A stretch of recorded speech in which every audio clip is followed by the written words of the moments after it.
pessoal, nós vamos dar agora início ao nosso semestre 2020.2, um semestre ainda suplementar, um semestre de caráter remoto. E nós vamos, nessa primeira aula, falar um pouco sobre a disciplina, sobre o conteúdo programático e vamos iniciar depois já o nosso primeiro assunto. Bom, essa disciplina de Direito Processual Penal 2, ela tem uma particularidade em relação a Direito Processual Penal 1, que vocês já estudaram. Em Direito Processual Penal 1, como na verdade é até lógico, vocês estudaram os principais institutos do direito processual penal, tais como inquérito, como ação penal, competência, provas.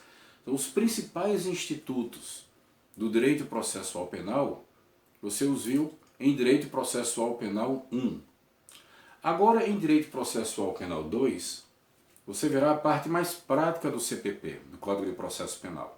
Claro que com isso eu não estou querendo dizer que essa nossa disciplina equivale à disciplina de prática jurídica, longe disso. Na disciplina de prática você vai treinar o fazer as peças processuais, como se você estivesse atuando. Não é o nosso objetivo aqui. Mas nós veremos uma parte teórica que é voltada para a prática. Então, qual será o conteúdo dessa nossa disciplina nesse semestre, essa disciplina de Direito Processual Penal 2? Bom, nós iremos ver, primeiramente, os principais procedimentos processuais penais. Nós vamos ver o procedimento comum ordinário, o procedimento comum sumário e o sumaríssimo. Depois veremos procedimentos especiais, como o procedimento do júri, e como alguns procedimentos especiais, ou seja, previstos para determinados tipos de crime, tanto que estão no Código de Processo Penal, quanto procedimentos que estão em leis específicas. Então esse será o nosso primeiro assunto. Depois nós iremos estudar as nulidades, assunto muito importante no processo penal, e não é um assunto difícil, evidentemente, mas é preciso se ter cuidado. Espero que vocês não percam essas aulas sobre nulidades, provavelmente uma ou duas aulas sobre nulidades, porque no Código de Processo Penal a previsão legal não ficou da melhor forma possível. Inclusive o projeto novo Código de Processo Penal altera substancialmente esse capítulo das nulidades. Mas eu vou tentar aqui passar para vocês a melhor interpretação possível que se possa fazer dos dispositivos do Código de Processo Penal que tratam de nulidades. Depois nós falaremos um pouco sobre sentença, que é um assunto que de forma lógica antecede os recursos. Então falaremos sobre sentença e logo depois entraremos nos recursos do processo penal. Assunto aí dos mais importantes, e nós iremos estudar apelação, recurso interdistrito, embargos de declaração, embargos infringentes. Falaremos ainda sobre o agravo em execução, que é um recurso quase no espelho do recurso interdistrito. Mas vamos falar ainda sobre recurso ordinário e constitucional, recurso especial, recurso extraordinário. Depois vamos falar sobre algumas ações autônomas, como a revisão criminal, o habeas corpus, o mandado de segurança em matéria criminal. E com isso encerraremos o nosso semestre. Então perceba que você agora vai entender o processo penal mais do ponto de vista prático, ele acontecendo, os seus ritos, os procedimentos, as nulidades, os recursos que você pode interpor, algumas ações específicas que você usualmente se aproveita delas no processo penal, como o habeas corpus principalmente, e depois o mandado de segurança e a revisão criminal, que tem equivalente no processo civil, né, que seria a ação rescisória, mas ela tem bastantes diferenças em relação à ação rescisória, e tudo isso nós vamos ver então aqui ao longo dessas aulas. Claro que eu vou procurar trazer sempre informações atualizadas com o que há de mais novo em termos de jurisprudência, de doutrina, alterações na legislação, para que vocês tenham sempre o máximo de informação possível a respeito desses assuntos. Ok? Nós iremos fazer avaliações, eu já coloquei o programa da disciplina no SIGA, mas um breve comentário rápido. Nós vamos fazer 3 avaliações desse semestre. Já está lá o conteúdo programático dividido no SIGA, e as datas das possíveis avaliações, as datas possíveis, né, das avaliações já estão previstas também lá no SIGA, e a minha intenção é fazer no mesmo sistema que nós fizemos no semestre passado, um trabalho de pesquisa. De forma remota é muito difícil fazer de outra forma, então nós vamos fazer um trabalho de pesquisa sobre temas que foram ministrados nessas aulas, e com um prazo, geralmente 10 a 15 dias, para a entrega desses trabalhos. Eu espero fazer essas 3 avaliações ao longo desse semestre. A bibliografia recomendada, a mesma do semestre passado, né? Você tem bons livros de processo penal, a maior parte deles em volume único, mas infelizmente nem todos custam pouco. Na verdade, o livro jurídico tem custado muito alto, né? Tem um preço muito elevado. De qualquer modo, são bastante indicados. Né? São bastante indicados. Auri Lopes Júnior, Guilherme Nucci, Renato Brasileiro, Norberto Avena, Eugênio Pacelli, Paulo Rangel, Nestor Tavra, são todos autores que são muito bem indicados no processo penal, no estudo do processo penal. E como são de volume único, o livro que você adquiriu no semestre passado servirá também para esse semestre, tendo cuidado apenas de você ver se não houve alguma alteração legislativa não contemplada no livro que você tem. Um conselho que eu sempre dou é que você não se limite a estudar apenas por um autor. Se você tiver a oportunidade, seja trocando com um colega seu momentaneamente, seja pegando na biblioteca, conseguindo um PDF, como for. Se você tiver a oportunidade de estudar por mais de um autor, isso é importante. Em processo penal tem sempre controvérsias, tem sempre uma matéria que é interpretada por um autor de uma forma, por outro de outra maneira. Então é importante você ter uma visão mais ampla do processo penal e não se limitar à visão de um autor apenas.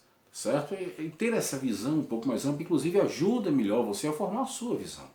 Já que você, claro, tem que ter o senso crítico de não aceitar tudo aquilo que você lê, que você ouve. Você precisa ter informações para poder fazer um juízo crítico e formar a sua própria opinião. E isso é muito importante no direito. Cada um vai construindo a sua opinião, claro, o mais abalizada possível, mas que você não se limite a reproduzir apenas o que os outros dizem, senão o direito não evolui. Bom, feitas essas considerações iniciais sobre a nossa disciplina, sobre como será nesse semestre, vamos dar início então ao nosso assunto. Nosso primeiro assunto, como vocês podem ver, iremos tratar dos procedimentos processuais penais. Então, primeiro algumas considerações gerais sobre procedimentos. O que seria um procedimento? O que é que nós podemos entender de uma forma simples sobre procedimento?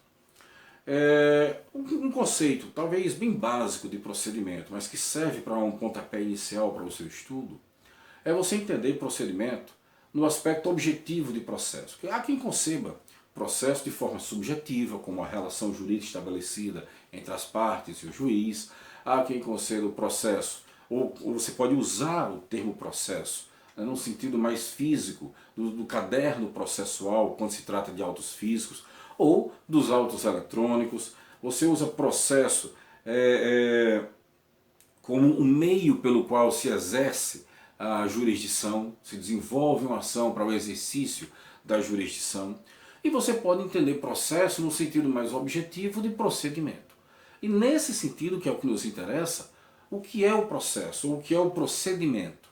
O procedimento seria então um conjunto de atos organizados de uma forma lógica e sistemática que proporcione o exercício de seus direitos processuais pelas partes envolvidas e ainda um amplo conhecimento dos fatos, das provas e dos argumentos das partes pelo juiz, para que ele tenha condições de, ao final, fornecer a prestação jurisdicional, através da sentença, de uma forma adequada.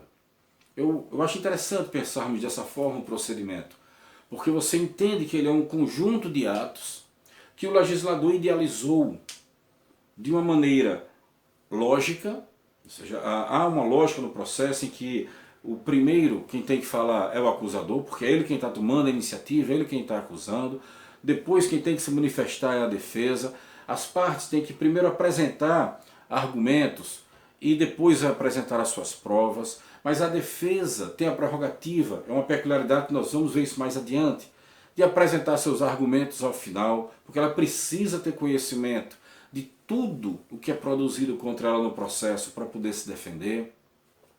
E o juiz tem que, então, ter conhecimento de todo esse conjunto para ter segurança na hora de proferir a sentença, proferir uma sentença bem abalizada, fundamentada no conteúdo dos autos, porque isso é o que permite uma prestação jurisdicional eficaz, uma prestação jurisdicional justa, que é o que interessa à sociedade. Claro que, como eu disse, isso é um conceito muito preliminar, porque nós precisamos hoje em dia conceber o próprio rito, o próprio procedimento, nós precisamos conceber sob um viés constitucional. Ou seja, o procedimento não pode ser apenas um conjunto de atos constituindo-se então numa formalidade que deva ser cumprida cegamente pelo juiz e pelas partes. O procedimento ele deve atender, sim, se sujeitar a princípios constitucionais que garantam que ele seja um processo justo do ponto de vista constitucional. O procedimento não pode ser uma mera imposição da lei que venha colocar em segundo plano princípios processuais, como por exemplo a publicidade, a dignidade da pessoa humana, o próprio devido processo legal e outros princípios processuais como a busca da verdade real, sobre os quais vocês já aprenderam no semestre passado. Então o procedimento não pode ser idealizado pelo legislador de uma forma que deixe em segundo plano, que traga prejuízo à aplicação desses princípios, ao exercício de direitos e garantias constitucionais pelas partes. Então a gente, claro, conceitua inicialmente de uma forma muito preliminar, apenas para fins didáticos, como esse conjunto de atos que devem ser obedecidos, que devem ser seguidos, mas não podemos limitar a nossa compreensão do processo a uma mera formalidade, a um mero cumprimento de um rito, de uma sequência de atos estabelecidas pelo legislador. A eficácia constitucional sobre todos os ramos do direito, que estão evidentemente abaixo da Constituição, todo o ordenamento jurídico, ela é inegável. Uma conquista dos últimos 20 anos, essa compreensão da supremacia constitucional que deixou de ser apenas um conceito abstrato para se materializar em diversas decisões judiciais, em legislações mais recentes, em alterações mais recentes de lei antigas, como o próprio Código de Processo Penal. Já tivemos a oportunidade de fazer alguns comentários em Processo Penal 1 sobre isso, como o Código de Processo Penal vem sofrendo paulatinas modificações para tentar se adaptar à Constituição, apesar de termos um projeto do novo Código em tramitação na Câmara dos Deputados, com sensíveis diferenças para esse, e ao longo do semestre, sempre que necessário, farei comentários sobre esse projeto do novo Código. Então, a gente não pode perder de vista essa influência da Constituição sobre o processo penal. E isso influencia diretamente a nossa concepção do que seja o procedimento, a nossa percepção de como deve funcionar o procedimento e a nossa atuação nesse procedimento, seja como juiz, seja como partes envolvidas, mas todos nós temos que ter essa consciência da relevância dos princípios constitucionais no processo, de forma que o procedimento não venha a se colocar ele por si só em primeiro plano e essas garantias constitucionais em segundo plano. Há uma diferença muito importante sobre o inquérito policial. Quando estudamos inquérito policial, eu disse a vocês que o inquérito policial ele permite ao delegado uma ampla margem de discricionariedade na condução do inquérito. De forma que o delegado, embora o artigo 6º do CPP disponha lá sobre vários atos, diligências que o delegado deve praticar, ele tem uma liberdade muito grande de dizer quais são as diligências que deverão ser praticadas, em que ordem elas serão praticadas. Isso pode variar de uma investigação para outra, ainda que os crimes sejam da mesma espécie, ainda que sejam semelhantes, mas o delegado pode entender que uma diligência é importante num determinado fato, num determinado inquérito, que apure um certo fato, e mesmo que outro inquérito apure fato semelhante, pode ser que aquela diligência não se mostre tão relevante assim naquele outro, à vista de outras provas que já foram produzidas, pequenas peculiaridades do caso. O delegado tem essa margem de discricionariedade, de fazer essa análise e dizer, de acordo com o senso de oportunidade e conveniência, claro, justificado de acordo com princípios administrativos, não é a mera vontade pessoal dele, mas dentro da conveniência sob o ponto de vista legal, o delegado tem essa possibilidade de dizer quais são os atos que serão praticados. Essa margem ampla de discricionariedade não tem o juiz. O juiz ele tem que seguir o procedimento. O juiz ele tem que seguir o rito dado pela lei. Em muitos casos, vocês vão observar isso ao longo do que nós estamos estudando, em diversas situações do processo, o não cumprimento de um rito ou de uma determinada fase do rito, do procedimento, pode levar à anulação de parte do processo, ou, dependendo do caso, do processo todo, dependendo do momento em que ocorrer a nulidade, né, do ponto em que ocorrer a nulidade. Mas o fato é que o juiz ele deve obedecer ao rito. Por exemplo, o juiz ele não pode, sob pena de nulidade, o juiz não pode inverter a ordem de apresentação das alegações finais, impondo que a defesa apresente sua defesa final, suas alegações finais, antes da acusação. Isso evidentemente contraria, afronta o princípio do contraditório e da própria ampla defesa, porque a defesa precisa conhecer toda a extensão da acusação para então se defender. O juiz não pode fazer essa inversão. Se fizer, ele gera nulidade. Então o juiz precisa seguir o rito, o juiz precisa seguir o procedimento, porque só assim é que atingirá os fins da lei, que é exatamente proporcionar um processo justo e uma sentença eficaz, uma sentença que também seja justa, que atenda ao anseio da sociedade de se fazer justiça nos termos da Constituição. Então o juiz ele não tem essa margem, esse poder decisório, né, de discricionariedade aí para dizer o processo vai ser dessa ou daquela forma. Não. O juiz ele tem sim. Nós vamos observar que o juiz ele tem uma certa margem de produção de provas, inclusive o juiz pode determinar de ofício a produção de algumas provas para formar o seu convencimento, sem que com isso ele se ponha no lugar da acusação ou da defesa, mas ainda assim há momento processual para tudo isso. E o juiz tem que seguir o procedimento, o juiz tem que seguir o rito. Então essa é uma diferença importante para o inquérito policial, porque até eventuais vícios do inquérito, vocês viram isso em processo penal 1, não inviabilizam a ação penal, nem o próprio inquérito. Muitas vezes anulam uma determinada parte do inquérito. Mas na ação penal a exigência é maior.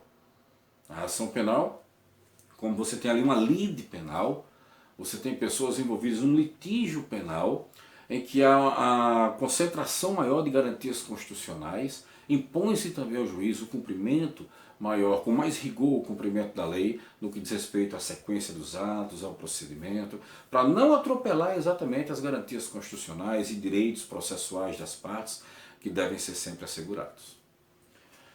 Bom, os procedimentos do processo penal eles foram muito modificados no ano de 2008. Foi o início dessa mini-reforma do Código de Processo Penal atual, em 2008. Nós tivemos duas leis, uma que modificou o procedimento do júri primeiro, e depois outra, que veio um mês depois, foi editada um mês depois, alterando os procedimentos ordinário e sumário. E algumas disposições gerais também para os procedimentos de modo geral. Então é onde nos interessa, começa a partir do artigo 394, essa matéria começa a partir do artigo 394 do Código de Processo Penal. E ali você vai observar que o legislador já apresenta um panorama geral dos procedimentos. Ele diz que o procedimento ele pode ser procedimento comum ou procedimento especial. Então, nós temos no procedimento comum o procedimento ordinário, o sumário e o sumaríssimo. Então, fazem parte do procedimento comum o ordinário, o sumário e o sumaríssimo. Se você pegar um material mais antigo, anterior a 2008, você vai ver que era muito diferente. O procedimento comum era o procedimento ordinário do júri. Os demais se enquadravam como procedimentos especiais, inclusive o sumário. Então, e o sumaríssimo, que é o procedimento do juizado especial criminal. Mas o legislador corrigia essas distorções, havia uma clara distorção da compreensão do que deveria ser comum e do que deveria ser especial. Isso foi corrigido após muita reclamação da doutrina em 2008. E então nós temos agora que o procedimento comum ele pode ser ordinário, sumário e sumaríssimo. E aqui a gente já chama atenção para uma coisa muito importante. Observe bem que o que vai determinar qual é o procedimento, qual o rito a ser seguido, é a quantidade máxima da pena.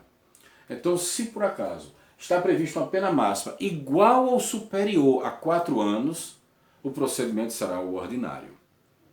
Como você pode observar, e eu chamo bem atenção para isso, eu coloquei aqui da forma como está na lei.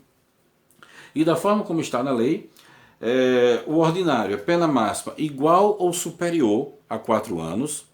O procedimento será sumário quando a pena máxima for menor do que 4 anos. Veja que não é menor ou igual, é menor do que 4 anos. E o sumaríssimo para infrações de menor potencial ofensivo na forma da lei. É assim que está no Código de Processo Penal. Então, repetindo, ordinário, pena igual ou maior do que 4 anos. Sumário, pena menor do que 4 anos. Sumaríssimo, infrações penais de menor potencial ofensivo. Qual é o ponto que eu chamo a atenção nesse momento? Qual é o ponto importante aqui para nós prestarmos atenção? É que alguns autores, eu lembro aqui de cabeça de Renato Brasileiro, é um excelente livro, sem dúvida alguma, indico o livro de Renato Brasileiro, sem restrições, mas uma restrição geral que você tem que fazer a qualquer autor é que você tem, como eu disse, que tem que ter o senso crítico, de não aceitar tudo exatamente como está escrito, porque todo mundo comete falhas, todo mundo comete erros, ou pelo menos a forma de colocar um determinado assunto pode não ser a ideal. Então, alguns autores colocam o seguinte, que o sumário é para penas superiores a 2 anos e menor do que 4 anos. Então alguns autores colocam que procedimento ordinário, pena máxima de 4 anos, perdoe, deixa eu ajeitar aqui a manga da camisa, o ordinário, pena máxima de 4 anos, o sumário, pena menor do que 4 anos e o sumaríssimo, infrações penais de menor potencial ofensivo. Só que alguns autores colocam o sumário como maior do que, igual ou maior do que 2 anos, aliás, desculpe, maior do que 2 anos e menor do que 4 anos. É assim que alguns autores colocam. Por que isso? Porque, vejam bem, notem que no sumaríssimo eu não coloquei aqui uma pena, eu coloquei infrações penais de menor potencial ofensivo. O que é isso? Infração penal de menor potencial ofensivo. É um conceito legal. Isso está no artigo 61 da Lei 9.099 de 95, a lei que criou os juizados especiais. Então a Lei 9.099 de 95 é a lei que criou os juizados especiais. Ela é dividida em duas partes. A primeira parte, do artigo 1º até o 59, compreende as disposições legais relativas ao juizado cível. E do artigo 60 em diante, até o final, aí você traz disposições legais relativas ao juizado especial criminal. E logo de início, ela diz que o juizado especial é competente para processar e julgar as infrações penais de menor potencial ofensivo. E no artigo 61 ela define o que serão infrações penais de menor potencial ofensivo. São infrações penais de menor potencial ofensivo todas as contravenções penais, independentemente de sua pena, e os crimes a que a lei comine pena máxima igual ou inferior a 2 anos. Uma pena que não supere 2 anos. Então vejam, nós temos na realidade que para ser da competência do juizado, em se tratando de crime, a pena não pode superar 2 anos. Tem que ser igual ou menor do que 2 anos. Contravenção penal não tem esse limite. Qualquer pena estabelecida para contravenção penal, não importa, a competência será sempre do juizado. Mas crimes não. É preciso que a pena máxima não supere 2 anos. Em razão disso, alguns autores colocam o que aparentemente pode parecer lógico. Ordinário, pena maior ou igual a 4 anos. Sumaríssimo, infrações penais de menor potência ofensiva, ou seja, aquelas que vão até 2 anos no caso dos crimes. E então o sumário, por uma questão lógica, seria pena superior a 2 anos e menor do que 4 anos. Ou seja, pena de 3 anos. Né? Já que a lei não estabelece abstratamente pena de 1 ano e 2 meses, pena de 3 anos e 8 meses. A lei estabelece pena de 2 anos, 3 anos, 4 anos. Mas não é a forma ideal de você pensar assim. E não é isso que está na lei. A lei diz que o sumário é o procedimento que deve ser adotado para penas menores do que 4 anos. Mas aí não haveria um aparente choque? Não haveria um momento em que um procedimento invade a possibilidade de se usar o outro procedimento? Ou seja, não há um momento em que coincidem sumário e sumaríssimo? Na realidade, não. A gente aí precisa voltar para as aulas de competência do semestre passado e entender que a competência do juizado especial criminal é uma competência de natureza absoluta. porque a competência é razão da matéria, do tipo de crime, infração penal de menor potencial ofensivo. Então é competência absoluta. Sendo infração penal de menor potencial ofensivo, sendo crime com pena menor do que 2 anos, tem que ir para o juizado especial. Não vai para uma vara comum para seguir o rito sumário. Vai para o juizado especial. Mas o problema é que aqueles autores que colocam maior do que 2, menor do que 4, o problema é que eles esquecem disso na hora de fazer essa apresentação. Alguns, claro, comentam isso depois, mas não ajustam essa parte aqui.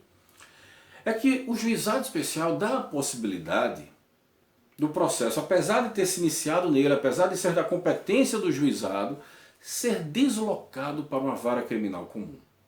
Quando é que isso acontece? Quando é que o processo sai do juizado e vai para uma vara criminal comum? Isso acontece sem mudar o crime.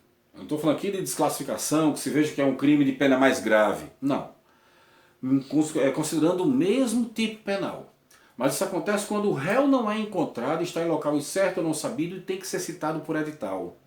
A Lei 9.099 não tem a previsão de citação por edital. Então precisa o processo sair do juizado e ir para uma vara comum, porque lá se pode fazer citação por edital. Ou quando a prova é por demais complexa. Você imagina um processo do juizado, que nós vamos aprender depois, prima pela celeridade, e a parte precisa juntar 2.000 documentos. Bom, fica inviável fazer isso no procedimento de sumarismo. Uma perícia extremamente elaborada, complexa, é incompatível com a simplicidade, com a economicidade e com a celeridade do procedimento sumaríssimo. Então, nesse caso, o processo, também pela complexidade, é deslocado para uma vara criminal comum. Nessas situações, veja, não alterou o crime, a pena abstratamente combinada é a mesma, mas você tem aí uma infração com uma pena igual ou menor do que 2 anos. E aí, nesse caso, se você limitar o sumário, a sua compreensão do sumário, a uma pena maior do que 2 anos e menor do que 4, como fazem alguns autores, depois que esse processo é deslocado para uma vara criminal comum, ele vai seguir qual rito? Porque não pode o ordinário, que é para penas maiores do que 4 anos. Não poderia, se fosse dessa forma realmente, ir para o sumário, porque seria para penas maiores que 2 anos. Então o processo ficaria sem rito para seguir.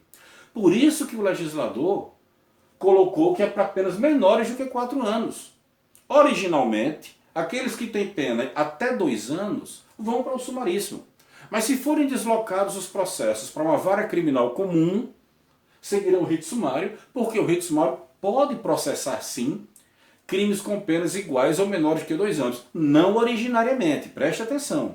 Não originariamente, porque originariamente esses crimes vão para o juizado.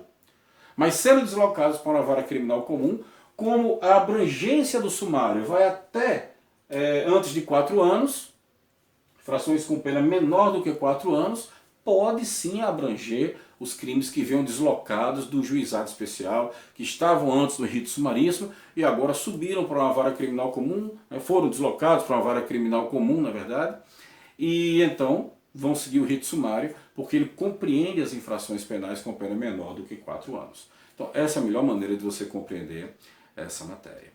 Bom, depois nós vamos falar daqui a pouco sobre as infrações, já defini aqui as infrações penais de menor potência ofensiva, vamos falar um pouco sobre os procedimentos especiais. Mas vou dar um pequeno intervalo e volto daqui a pouco.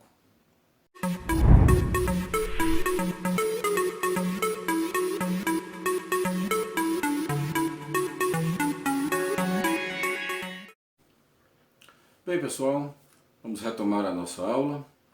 E antes dessa breve parada, nós falamos sobre o procedimento comum. Eu expliquei a vocês que o procedimento comum ele será o procedimento ordinário para os crimes cuja pena máxima em abstrato seja igual ou superior a 4 anos, sumário para os crimes com pena máxima prevista em lei menores do que 4 anos e o sumaríssimo, que é o rito aplicado no Juizado Especial Criminal, que é o rito da Lei 9.099, previsto, portanto, para o processamento e julgamento das infrações penais de menor potencial ofensivo,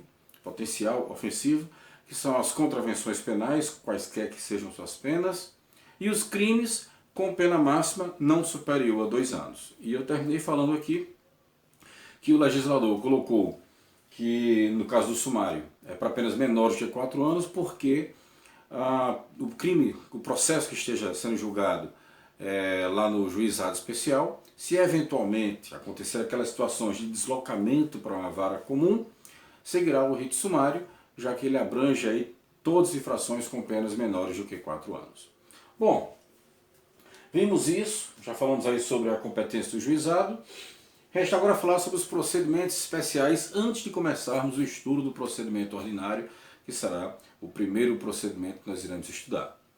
Bom, os ritos especiais, vejam bem, nós temos primeiramente o rito do júri, importantíssimo, porque, como eu sempre digo, o interessante, a maioria, né, dos estudantes de direito, a maioria das pessoas envolvidas no direito, começa a se interessar pelo direito penal. Talvez nem perceba isso, mas a maioria das pessoas, quando começa a ter algum interesse pelo direito, é pelo direito penal. Até porque nós vivemos constantemente, né, atormentados com notícias de violência, com pessoas que cometem crimes. Então as pessoas estão sempre ouvindo falar a respeito de prisão, de júri, né, um júri principalmente. Há muitas pessoas que, quando nem percebem, já estão gostando de filmes, né, sobre júri, esse tipo de situação. O júri é uma instituição que atrai muitas pessoas. Em muitas cidades pequenas que não tem muitas atrações, o júri é a atração da cidade. Então isso é muito comum de acontecer. Mas o rito do júri, ele é importante, o seu estudo é muito importante, porque ele é muito diferenciado dos demais. Ele é o único dos ritos que nós temos que ele é bifásico, ele tem 2 fases. Alguns autores, como Guilherme Inucci, entendem que ele teria 3 fases, mas a grande maioria dos autores concorda mesmo que ele tenha 2 fases. Uma primeira fase de instrução do processo, que vai até a decisão de pronúncia, e a segunda fase, que é após a decisão de pronúncia até o julgamento pelo tribunal do júri, propriamente dito pelo conselho de sentença, no dia da sessão do júri. Então, o rito do júri ele tem essa particularidade de ser um rito muito maior. Você vai ver que nós vamos nos dedicar muito mais ao rito do júri, iremos ter que dedicar aí 4, talvez 5 aulas para o procedimento do júri.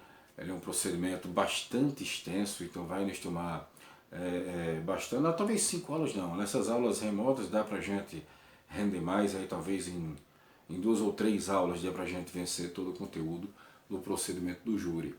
Mas é um rito bem mais longo, né, que os demais. Você vai ver que o ordinário aí nós vamos gastar 2 dias de aula, o sumário num dia, nós vamos terminar e já começar o sumaríssimo e ver se dá para fazer o sumaríssimo em um único dia junto com o rito sumário. O sumaríssimo, por incrível que pareça, o estudo dele demanda mais tempo do que o sumário. Bom, então o rito do júri, o procedimento do júri, ele é aplicável aos crimes dolosos contra a vida, sejam eles tentados ou consumados, seja na sua forma simples ou qualificada. Então, crimes dolosos contra a vida. Eu acredito que você já saiba, mas não custa lembrar, crime doloso contra a vida não é crime que causa morte. Crime doloso contra a vida é aquele cuja objetividade jurídica é a vida. O objeto da tutela jurídica, o objeto da proteção jurídica é a vida. É por isso que lesão corporal seguida de morte não é da competência do júri.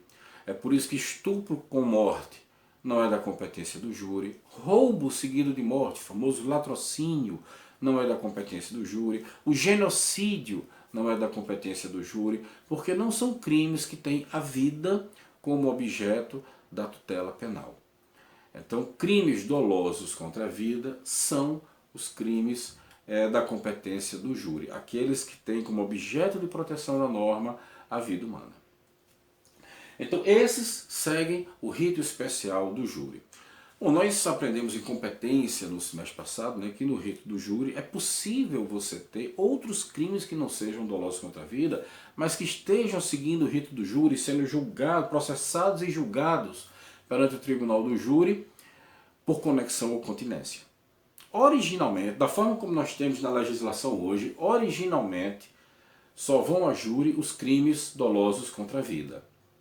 Outros crimes podem vir a ser julgados pelo júri por conexão ou continência. Mas nada impede que o legislador ordinário acrescente outros crimes à competência do júri.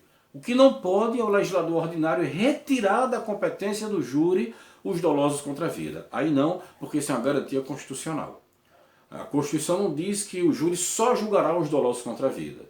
Ela diz que os dolosos contra a vida só podem ser julgados pelo júri. Outros podem vir também ser julgados pelo júri. O legislador pode preferir fazer isso. O legislador ordinário pode acrescentar outros crimes ao júri. Mas os dolosos contra a vida, eles são exclusivos do júri, é o que diz a Constituição Federal.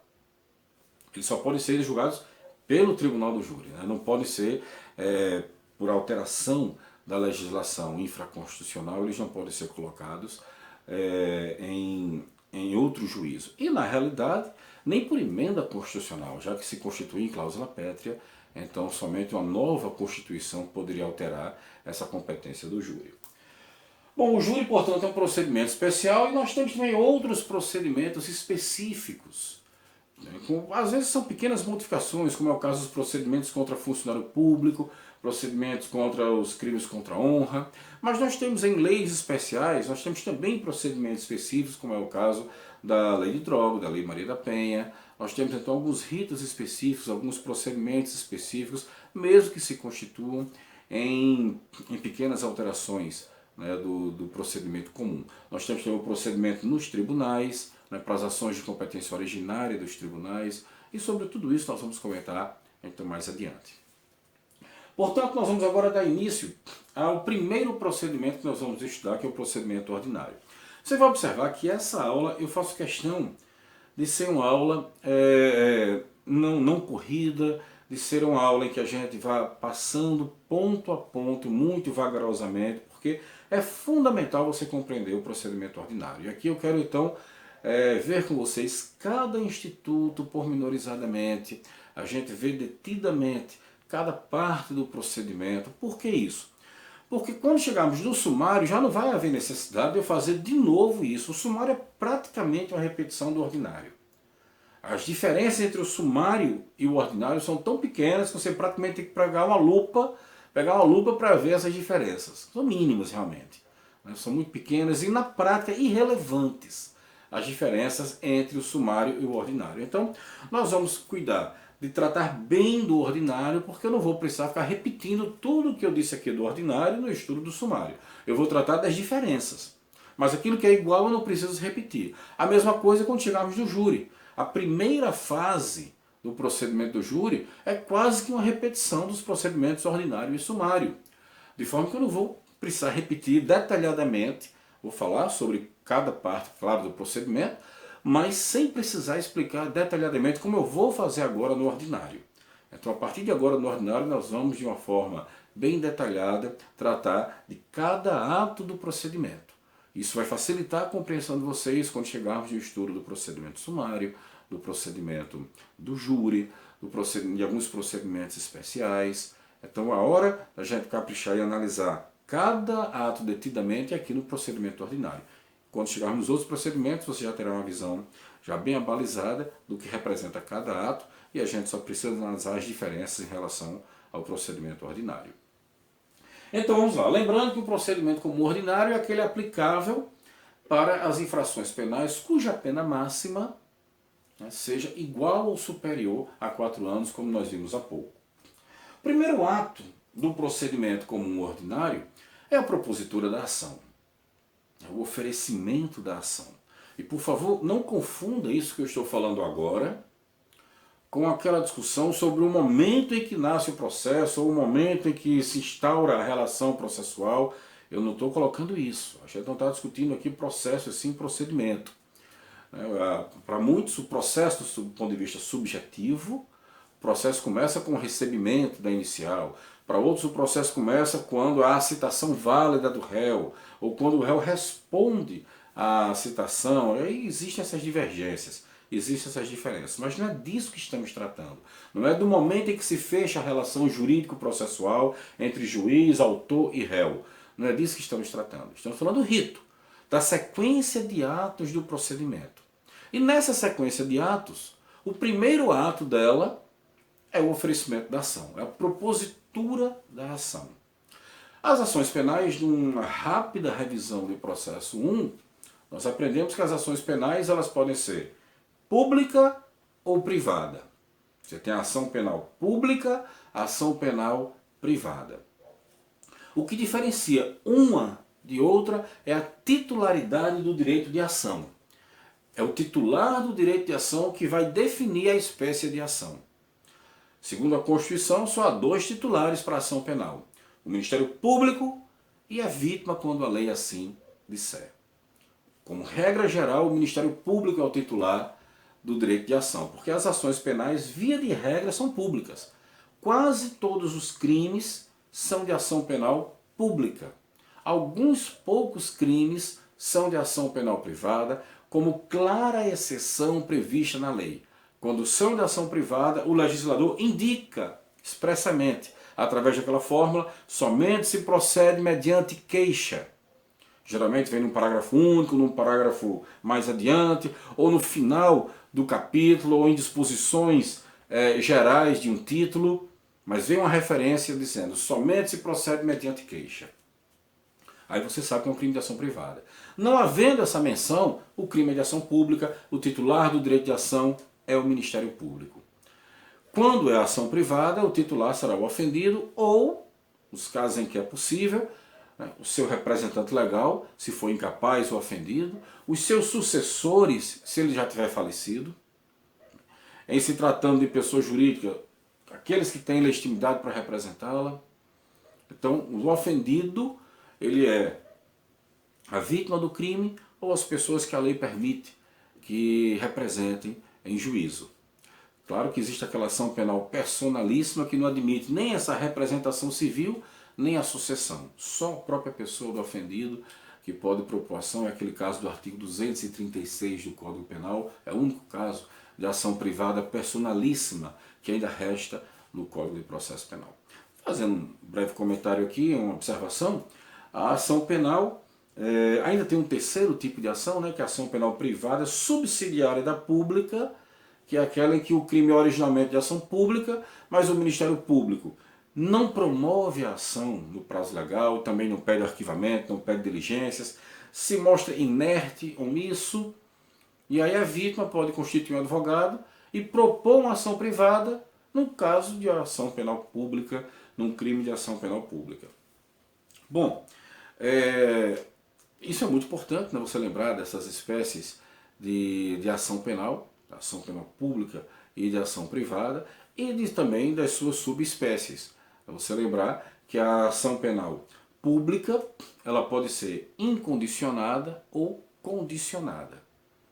Ela será pública incondicionada como regra geral.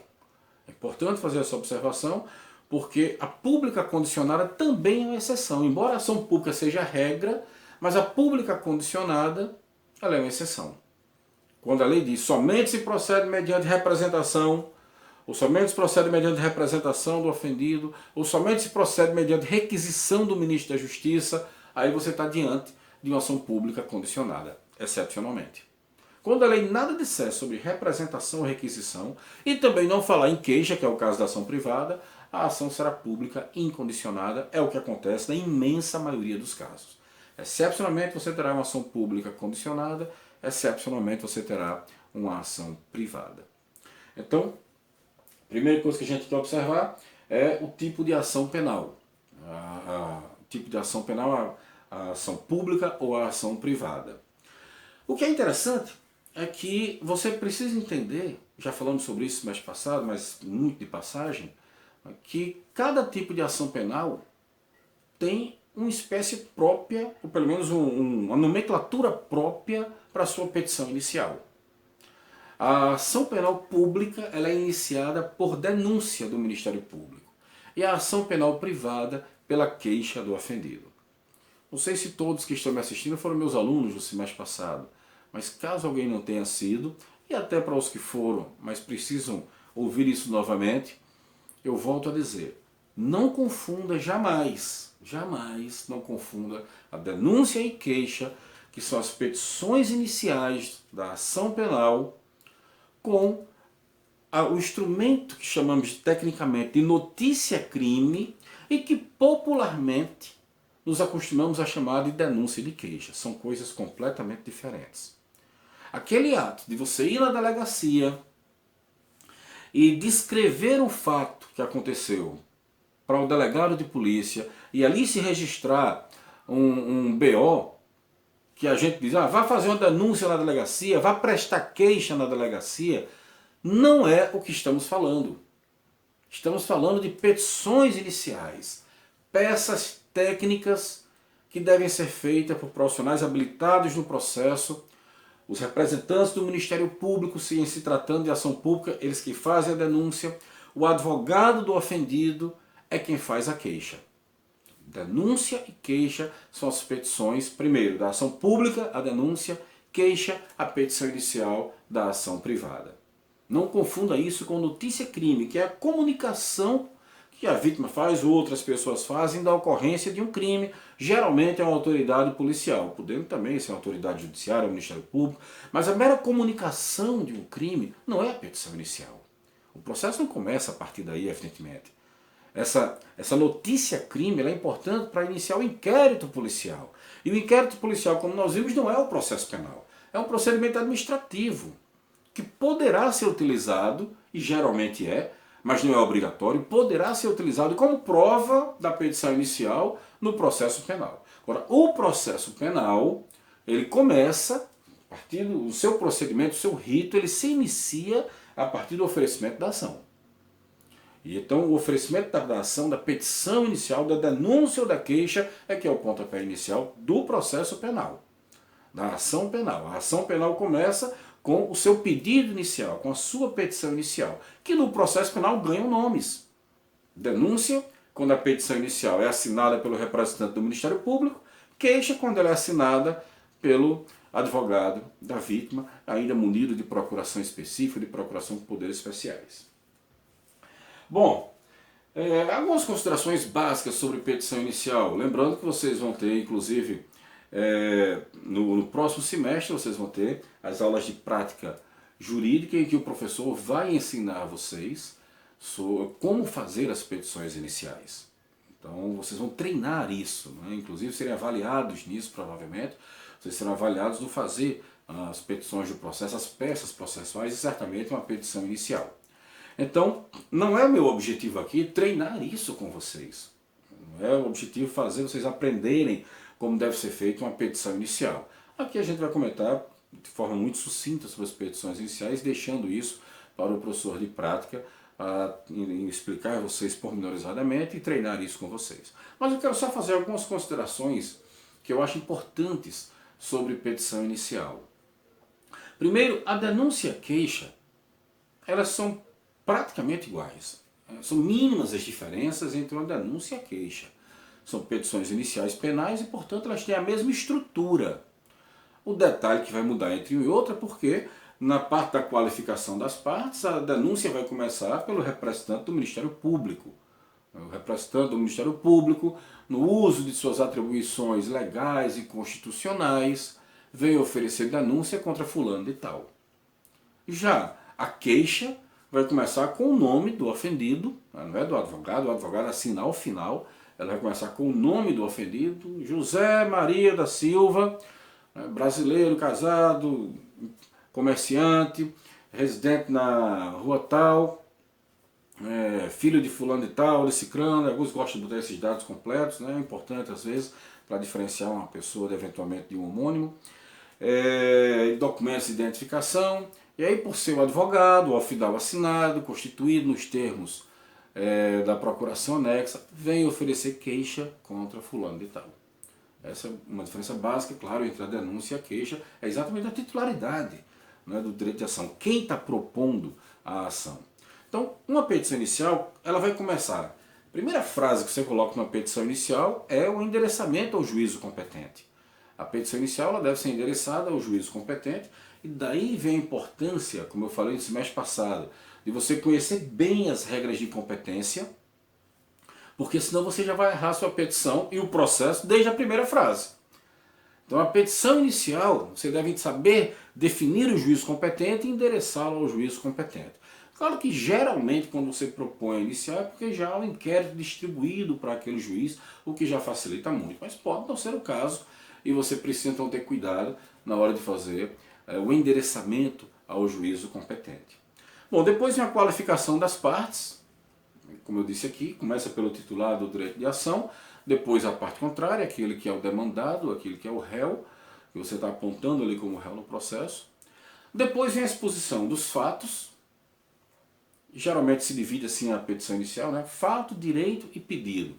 Claro que essa é uma forma muito básica de você fazer uma petição inicial. Fato, direito e pedido. E tem gente que gosta mesmo, ou que prefere fazer assim.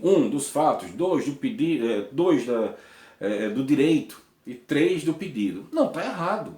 De forma alguma, longe de mim dizer que está errado você fazer uma petição inicial assim. O problema é que, dependendo do caso, e eu diria até que na maioria das vezes, a própria complexidade, as circunstâncias de cada caso, exigem que você faça algo mais bem elaborado. Então, às vezes, o simples colocar dos fatos não é suficiente. Por quê?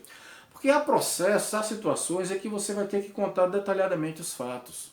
E isso é muito importante. Aliás, é um vício, né, de muitos advogados quando fazem ações privadas, de membros do Ministério Público quando fazem denúncia, não narrarem bem os fatos. E, aliás, isso a gente não vê só no campo penal, isso a gente vê no campo civil, no campo trabalhista, em qualquer área. Em qualquer área. É um vício principalmente de recém-formados, né, de advogados incorrem muito nesse erro, acabaram de conseguir a OAB, vai fazer as primeiras petições, e aí o que é que ele pensa? Não, os fatos eu vou tratar aqui pequenininho porque eu vou caprichar no direito. E aí na parte do direito, aí ele bota para fora, parece que toda a raiva que ele teve dos 5 anos de universidade, e ele desconta ali tudo que aprendeu, como se estivesse quase que ensinando ao juiz de direito, aí bota doutrina à vontade, jurisprudência que não acaba mais. Gente, isso é absolutamente desnecessário. Talvez em alguma hipótese muito rara, de 1 em 1 milhão, isso vai ser importante. Mas atentem para o que eu vou dizer. A parte mais importante de uma petição inicial é a descrição dos fatos. Por quê? Porque o direito o juiz conhece. Não adianta você querer ensinar direito ao juiz. Ele conhece o direito. Eu não estou dizendo que você não vai fazer a exposição dos fundamentos jurídicos. Tem que fazer, claro. Faz parte da estrutura da petição. Mas você não precisa estar botando conceito, botando doutrina para explicar o que é. Imagina, você vai fazer uma queixa sobre difamação. Conceito de difamação. Ora, um juiz de uma vara criminal tem que saber o que é o crime de difamação. Você não precisa estar conceituando difamação. Você está botando 2, 3 autores, ou um sequer não precisa, para conceituar o que é o crime de difamação. Você não precisa fazer isso. Porque o juiz, ele sabe o direito. Agora, o que ele não conhece, o que ele não sabe, é o fato. O fato que aconteceu, você é quem sabe, porque a vítima lhe disse. Então você ouviu da vítima e você precisa descrever bem os fatos. O Ministério Público, ele pegou um inquérito policial, tem o relato da vítima, ele vai fazer a denúncia em cima daquilo. Então, os fatos é que não são conhecidos pelo juiz, então capriche nos fatos. O direito o juiz já sabe. Você pode fazer de forma sucinta a fundamentação jurídica, porque o direito o juiz já conhece. E dificilmente o juiz ele vai se convencer pelos seus argumentos jurídicos. Agora você convence o juiz na descrição dos fatos. Os fatos bem narrados, bem contados, detalhadamente. Isso mexe com o entendimento do juiz. Uma petição que traz os fatos muito bem contados já forma boa parte da sentença na cabeça do juiz. Não estou dizendo que ele vai pré-julgar, ele vai ter que ouvir outra parte. Mas o juiz já fica com os pilares ali do juízo dele sobre o fato a partir da sua descrição inicial, bem fundamentada, relacionando as provas que você já tem até então, evidentemente, o inquérito policial, e os fatos bem descritos. Isso mexe muito com a cabeça do juiz, isso é muito importante. Então, uma petição inicial bem feita dificulta muito, inclusive, o trabalho da defesa, porque você vai ter que rebater ponto a ponto também. Então, a petição inicial, eu não recomendo que vocês façam apenas dos fatos. Quando puderem, dividam os vários fatos em tópicos, dividindo por cada circunstância importante ali. Certo? Então, é muito importante que você faça isso para que não fique cansativa a leitura. Imagina, você vai explicar os fatos em 8 páginas, se precisar, um caso complicadíssimo, e que você vai explicar em 8 páginas, com apenas dos fatos. É melhor que você divida aquilo ali em subtópicos, né? Os fatos sejam divididos em subtópicos. Exposição jurídica, como eu disse, de preferência sucinta, quando necessário, fazer, colocar jurisprudência ou doutrina, mas isso você tem que ter muito cuidado. Já houve casos até de se declarar inépcia da inicial, por excesso de doutrina e de jurisprudência, Porque a petição inicial é uma peça acusatória, que o réu tem que ler e entender a acusação que pesa sobre ele. Ele não tem que entender de jurisprudência ou doutrina. Eu falo depois mais sobre isso na parte de inépcia da inicial. E depois da exposição dos fatos e do direito, aí sim vem o pedido que tem que estar relacionado aos fatos. Então você vai pedir a condenação e fazer a classificação do crime, a chamada capitulação do delito, a classificação indicando o crime. Não que isso vincule o juiz não está obrigado a vincular a sua classificação, o juiz fica vinculado aos fatos. Nós vamos falar sobre isso na aula de sentença, os institutos da emendatio libelli, mutatio libelli, artigos 383 e 384 do Código de Processo Penal. O juiz ele fica vinculado aos fatos que você narrou, não à classificação, que você pode errar na classificação e o juiz corrige isso na sentença, se for o caso. Bom, na petição inicial, o acusador deve colocar ainda as diligências que ele deseja que o juiz realize. O que seriam essas diligências? Geralmente, provas que não estavam ao seu alcance a produção delas e que precisam de uma determinação, de uma autorização judicial. Então você vai pedir ali como quebra de sigilo bancário, sigilo fiscal, quebra de sigilo telefônico. Você vai pedir isso em diligência, se for necessário, já agora, como acusador, já agora na inicial. Seja ação pública, seja ação privada, o acusador deve fazer o seu pedido de diligência já na petição inicial. Assim como apresentar o rol de testemunhas. Você já apresenta o rol daquelas pessoas que vão depor como testemunha já aqui na petição inicial. Depois que você termina a petição inicial, você faz o requerimento de diligências, geralmente dentro do próprio pedido, e depois apresenta o rol de testemunhas. Logo em seguida você apresenta o rol de testemunhas. No procedimento ordinário, até 8 testemunhas podem ser roladas. É o que diz a lei. Mas como é que isso é interpretado pela doutrina? A lei não é expressa quanto a isso. São até 8 testemunhas por cada crime imputado ao réu. Se o réu está sendo denunciado por um crime, ele tem direito de rolar 8 testemunhas. Se ele está sendo denunciado por 2 crimes, 8 testemunhas para cada crime, que daria 16 no total. Então, no caso, o acusador não o réu. O réu vai ter o mesmo direito depois, mas eu falo sobre isso no momento da resposta à acusação. Então, se o réu está sendo denunciado por 2 crimes, o acusador vai poder rolar até 8 testemunhas por cada crime. Não se incluem, nesse número aí, não se incluem os declarantes, aqueles que não prestam compromisso de dizer a verdade. Aí você pode rolar quanto você quiser, mas o juiz também não está obrigado a escutar todos. Já as testemunhas, se você rolar no momento próprio, na forma da lei, você pode exigir do juiz a oitiva delas. Bom, vamos dar uma pequena parada e depois nós vamos falar sobre o recebimento ou a rejeição da petição inicial. Eu volto dentro de alguns instantes.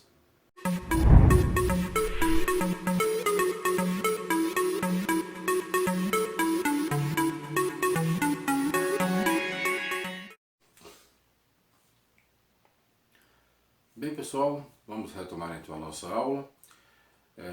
No momento anterior, eu apresentei a vocês o início do procedimento ordinário. Ele se inicia com o oferecimento da ação, através da denúncia ou da queixa, dependendo do tipo de ação, seja ação pública, seja ação privada. E agora nós vamos para o segundo ato desse rito, o segundo ato do procedimento, que é a decisão judicial de recebimento ou de rejeição. Então, veja bem que não se pode confundir esses dois momentos. Um é por parte do autor da ação, propondo a ação, ajuizando a ação, quando ele oferece a denúncia ou a queixa. O outro é uma decisão do juiz de receber ou rejeitar, desde o início, a petição inicial. Observe então que o juiz pode rejeitar a petição inicial, sem entrar no mérito de dizer que o réu é culpado ou inocente. Ele já pode rejeitar de início, se ela não atender aos requisitos legais. Então veja que essa extinção, evidentemente, é uma extinção, essa rejeição ela leva à extinção do processo, e essa extinção do processo é uma extinção sem resolução de mérito. Então, a via de regra sem resolução de mérito, a decisão que rejeita, portanto, a petição inicial, por ela não atender aos requisitos legais. Agora, é interessante que é uma decisão judicial, é uma decisão de natureza interlocutória, e daqui a pouco nós vamos falar sobre a necessidade de fundamentação dela e a do recebimento. Há uma certa discussão quanto ao recebimento, quanto à rejeição, não há dúvida de que ela deva ser fundamentada, mas eu explico isso daqui a pouco. Primeiro nós vamos tentar entender quais são as causas que podem levar o juiz a rejeitar a petição inicial. Eu vou começar pela rejeição, porque o recebimento ele dá a ideia de que a petição atendeu aos requisitos legais, o juiz recebe e então o rito terá sequência. Como nós vamos depois estudar a continuidade do rito, vou deixar o recebimento para o fim. A rejeição não. Se o juiz entendeu que a inicial não atende aos requisitos legais, ele a rejeita e o processo é extinto sem resolução de mérito, como eu disse, via de regra, sem resolução de mérito. Bom, vamos então ver as causas de rejeição da inicial que estão no artigo 395 do Código de Processo Penal. Diz o seguinte, o artigo 395. A denúncia ou queixa será rejeitada quando 1. For manifestamente inepta. 2. Faltar pressuposto processual ou condição para o exercício da ação penal. Ou faltar justa causa para o exercício da ação penal. Então você observe aí que você tem, na verdade, 4 situações que podem levar à rejeição da inicial, disposta em 3 incisos, porque o inciso 2 ele fala de 2 situações, falta de pressuposto processual, falta de condições da ação. Então, 4 são as situações que podem levar à rejeição da inicial. Vamos analisar cada uma delas. Primeiramente, a inicial pode ser rejeitada quando for manifestamente inepta. A inépcia da inicial significa que a petição inicial ela está tão defeituosa que ela não tem como ser aproveitada. Há tantos vícios ou há vícios tão graves na petição inicial que impede o exercício do direito de defesa, que não tem como haver uma correção, não há como sanar a falha, não adianta o juiz dar um prazo para a parte consertar. Então, isso se ele tiver que rejeitar liminarmente, ou seja, uma nulidade absoluta, né, que não possa ser sanada, o juiz a rejeita de imediato. Agora, na maioria das vezes, o juiz dá um prazo, quando verifica que o erro é sanável, o juiz dá um prazo para a parte consertar o erro, não consertando o erro dentro do prazo, o juiz então declara inepta a inicial e extingue o processo, rejeitando a inicial por ela ser manifestamente inepta. Então, a inépcia da inicial significa alguma falha, algum erro, né, na petição inicial. Podemos falar sobre alguns, os mais comuns, né, que nós podemos ver. Eu até comentei, né, minutos atrás, que isso pode levar à rejeição da inicial, o excesso de doutrina e de jurisprudência na petição inicial. São coisas que você pode evitar, porque mesmo que você seja o acusador no processo, você vai ter a oportunidade de falar nas alegações finais, de apresentar alegações finais, sejam orais ou escritas. Você vai poder apresentar suas alegações finais e lá sim caprichar na tese acusatória, com todo o embasamento doutrinário, jurisprudencial que for necessário. Mas na petição inicial não. A petição inicial ela tem que ser simples, ela tem que ser direta, ela tem que ser objetiva. E infelizmente algumas pessoas usam a petição inicial de um processo, esquecendo que é uma peça acusatória, e usam como um espelho para a sua vaidade, um quadro para a sua vaidade, escreve de forma muito rebuscada, cheio de palavras em latim, expressões de estrangeiro. Não há necessidade disso. O réu ele tem que ler, tem que ouvir a leitura da petição inicial e ele precisa entender. No seu interrogatório o juiz vai ler para ele, o réu precisa entender o que for lido para ele da petição inicial. Se você rechear sua petição inicial de palavras em latim, de expressões em latim, expressões em outra língua estrangeira, colocar doutrina demais ou jurisprudência demais, o réu não vai conseguir entender qual é a acusação que pesa sobre ele. O réu não tem que entender de jurisprudência, ele não tem que entender da doutrina, até porque o linguajar jurídico, sobretudo usado nos manuais de direito, já é algo distante da pessoa, do leigo, da pessoa comum, que não é realmente da área do direito. Então a petição inicial ela tem que ser escrita em linguagem simples, em linguagem direta, sem muita firula, sem muito arrudeio, e contando sobretudo os fatos, como eu já falei, fazendo uma breve exposição do direito, a adequação daquele fato ao tipo penal e classificando o delito ao fim e pedindo a condenação. Só isso. Não tem que complicar muito na petição inicial penal, porque ela é uma peça de acusação. Significa dizer que, sendo uma peça acusatória, ela tem que ser clara o suficiente para que o réu a possa entender. Mas se você faz uma narração confusa, que não dá para entender o que você quer dizer daqueles fatos, o juiz pode mandar você emendar e, não emendando, pode considerar inepta. Mas se dos fatos não decorre logicamente o pedido, então a petição pode ser considerada inepta. Mas se ela não permite o ideal exercício de defesa com mínimo de condições para o réu se defender, então o juiz pode considerar a petição inepta.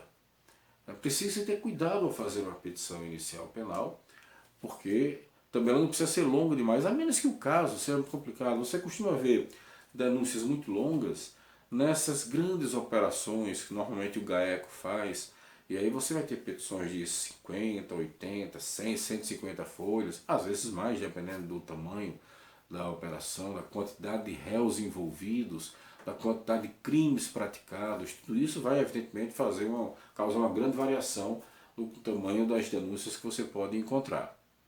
Mas, em geral, elas devem ser simples, devem ser diretas, curtas, né, para permitir a sua fácil compreensão. Nem sempre vai ser possível fazê-la tão curta, mas é o ideal, que a petição seja o mais curta possível, apenas expondo os fatos e pedindo a condenação do réu. Fugir disso pode levar, portanto, à inépcia inicial.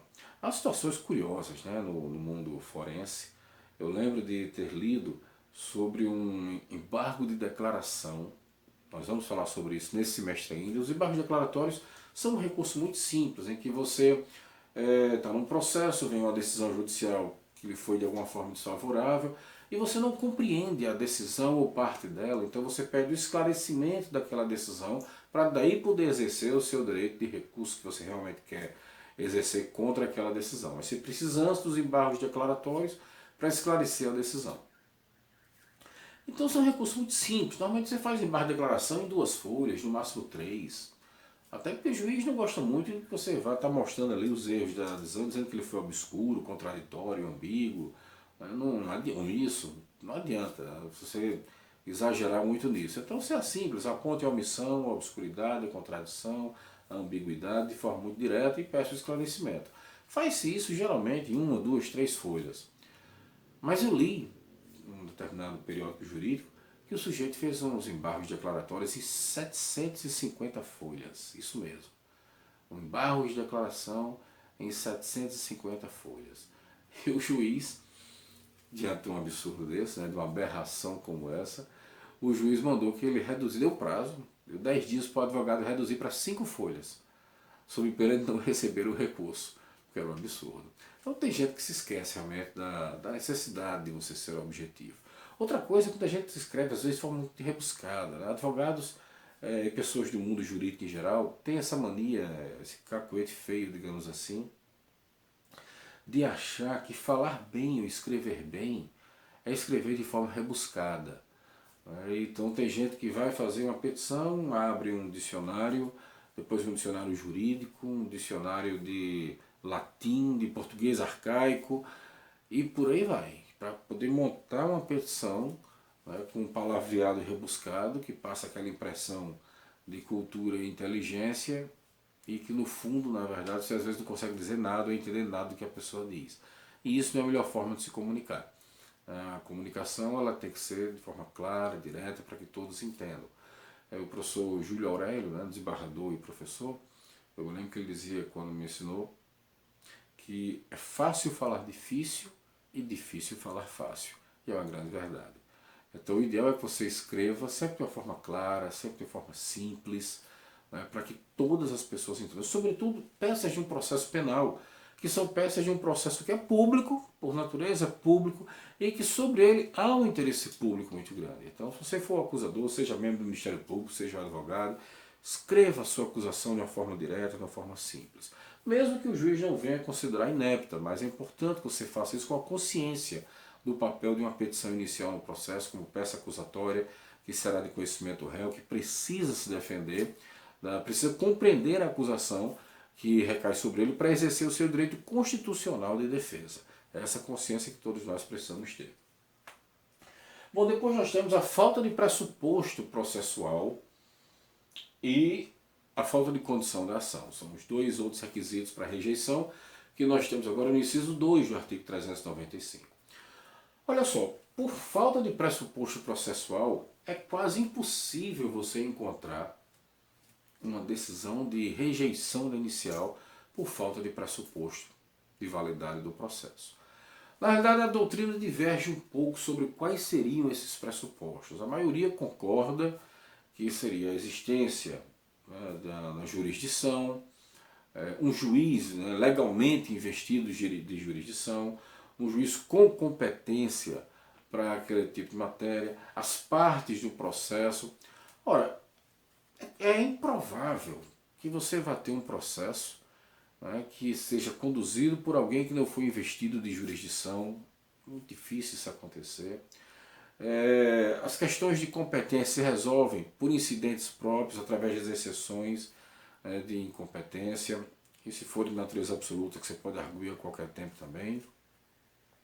E a questão da existência das partes é melhor tratada nas condições de ação, através da legitimidade das partes. Você imaginar um processo sendo conduzido sem partes, sem existência das partes, é muito pouco provável.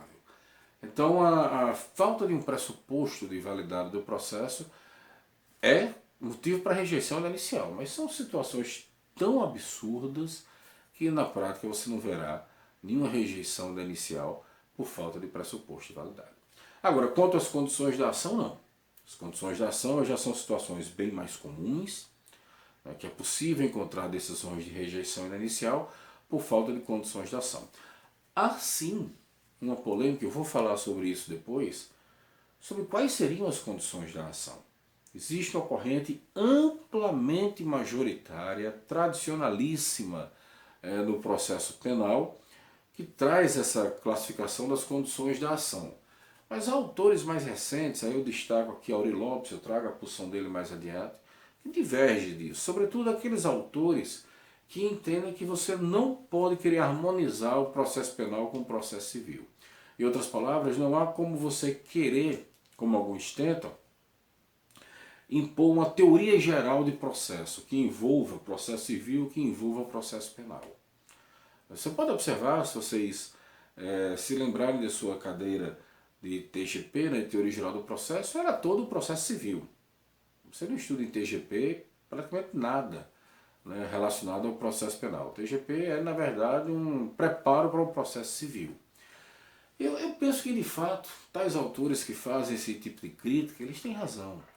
O processo penal ele tem peculiaridades, ele tem institutos próprios, princípios próprios, características próprias, que não só o tornam diferente do processo civil, como muitas vezes incompatível com ele, dificultando muito que você elabore uma teoria geral que sirva tanto para processo civil quanto para processo penal. Claro que há institutos comuns, há princípios comuns, mas muitos deles guardam diferenças entre si. Quando falamos sobre princípios, no semestre passado eu falei um pouco disso para vocês. Basta a gente se lembrar da ampla defesa, a tão conhecida ampla defesa, assegurada constitucionalmente a todos os litigantes, não importa a natureza do processo. Mas veja como é ampla defesa no processo civil. O réu tem direito à ampla defesa. Ótimo. Mas ele precisa apresentar sua defesa no início do processo, antes das provas serem produzidas.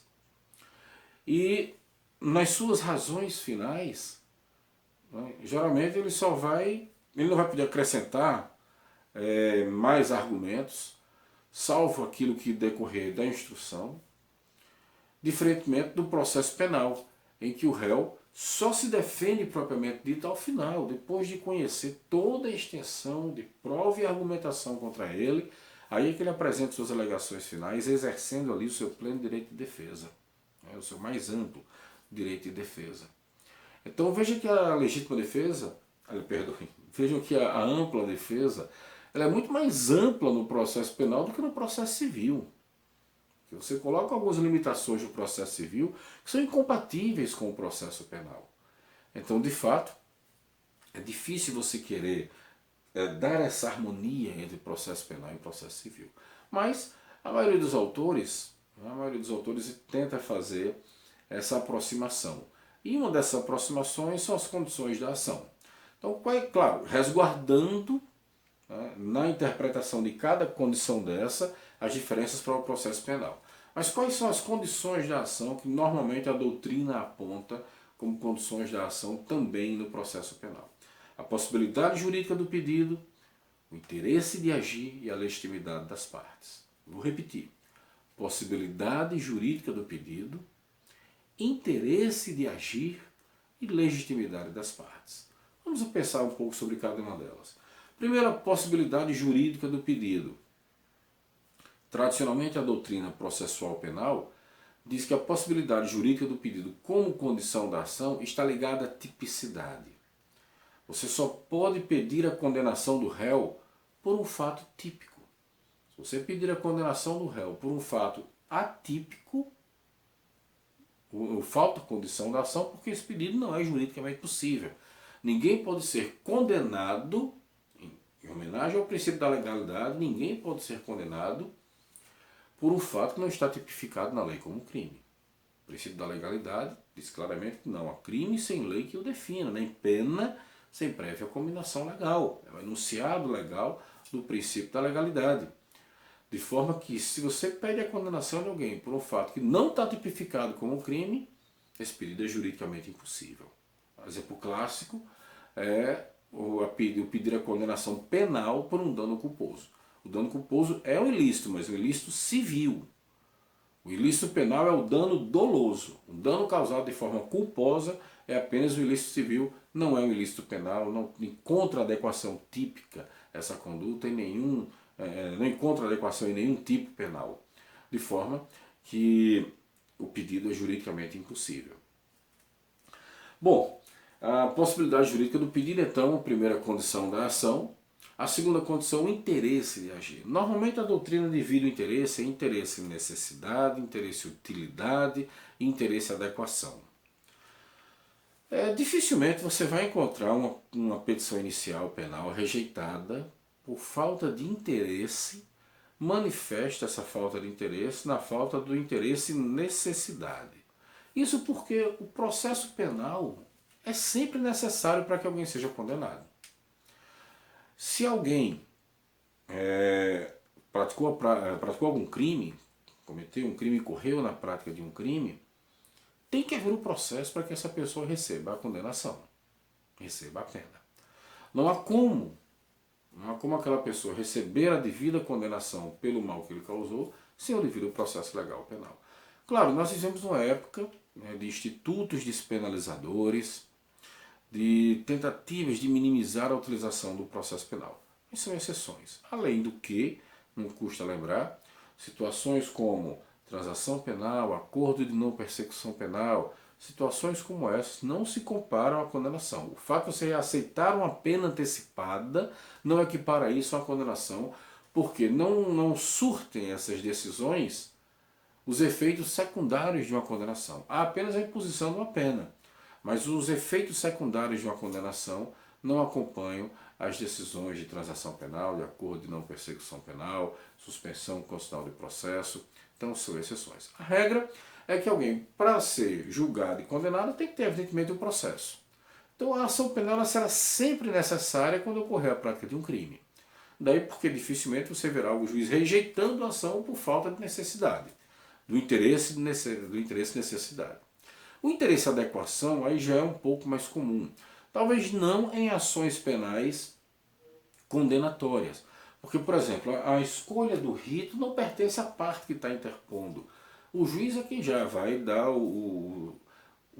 a condução do processo no rito correto. Claro, você tem que ter cuidado com a competência. Por exemplo, no caso do juizado, você tem que ter cuidado em direcionar para o juizado especial. Mas você vai encontrar, talvez, erros de adequação naquelas ações penais de impugnação, como por exemplo habeas corpus, mandado de segurança.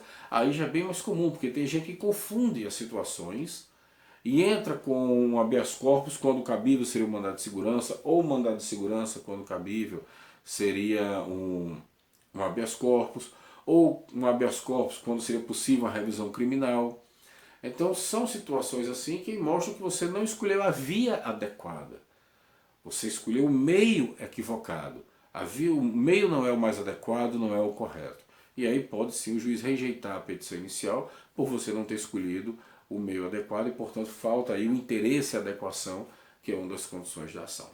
Já o interesse e utilidade, também é possível a gente imaginar decisões nesse sentido, porque por vezes a ação penal foi proposta, mas não há mais utilidade. Isso ocorre sobretudo quando ocorre extinção da punibilidade, quando nós estamos diante de um caso de extinção da punibilidade. Imagine que durante o inquérito o réu veio a falecer e mesmo assim o Ministério Público promoveu a ação contra o réu que veio a falecer. E ficou provado nos autos que ele tinha falecido. Bom, falta nesse caso interesse de agir, interesse e utilidade, porque esse processo é inútil. Inútil porque o juiz não pode condenar uma pessoa que está morta, evidentemente. A morte do réu, está lá no artigo 107 do Código Penal, é causa de extinção da punibilidade. O Estado perde o direito de punir se o réu morrer, até porque a pena estabelecida pelo direito penal é personalíssima. Ela não pode passar da pessoa do condenado para a pessoa de seus sucessores. Enquanto ela tiver esse caráter penal, ela não pode passar para a pessoa de seus sucessores.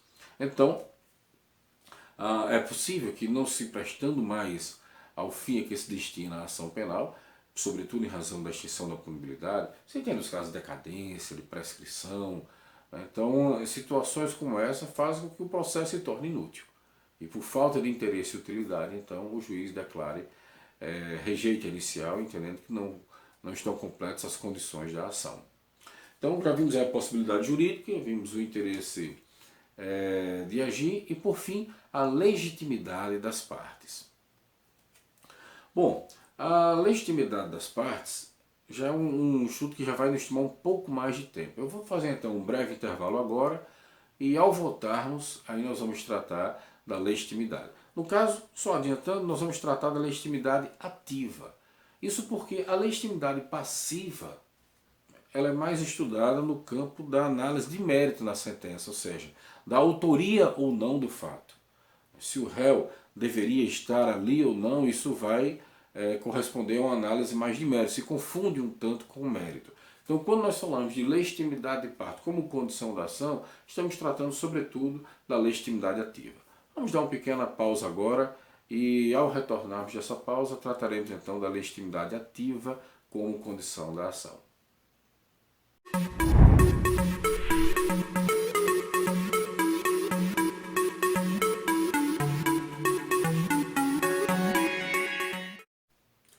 Bem, pessoal, vamos então retomar.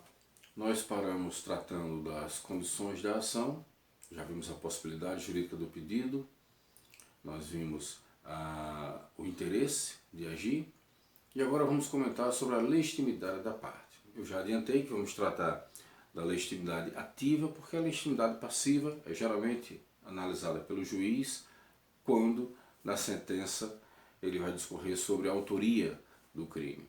Então nos interessa para o estudo das condições da ação, principalmente a legitimidade ativa.